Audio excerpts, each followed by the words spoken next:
all right, it's the National Hockey League. You're going to get cranked. He got cranked, and then drives the net on the Drouin goal, and Jonathan Drouin is there on the power play to get the rebound. So the overall look of that kid's game, Slafkovsky, last night, really, really, really good. So what do you make of all of this? That this kid is trending in the right direction because he faced the adversity and the scrutiny of a real tough market and responded with a solid game. And now he's got to put another solid game out there and another one to prove that he is closer than what maybe some people think.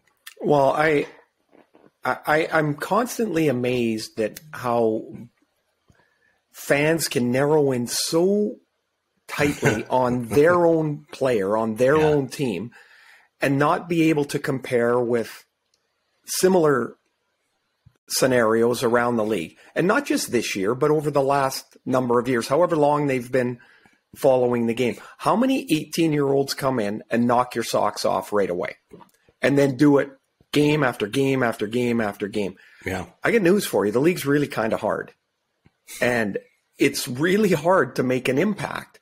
Like when you first get there, I'll equate it to like you're hanging on every night. Yeah. Just trying to be okay. You have in your head what you did at the previous level, and then you go try and do one of the same plays or make a maneuver that you did previously, and it doesn't work. Mm-hmm. Like not only does it not work, you can feel how far away from working it was. Like I remember trying to beat a defenseman, and the guy, like, it looked like he was sipping a coffee, just poked the puck away, pushed me up against the boards. I'm like, well, what the? It was so fast. Like it happened so fast. And so Slafkovsky's been playing against, he was in the European leagues and bigger rink and slower pace. And then he's playing against guys his own age at the junior tournament, and he's 230 pounds. And so if he's not fast enough at one point, he's strong enough. Well, now he's got to figure out how to make that all work.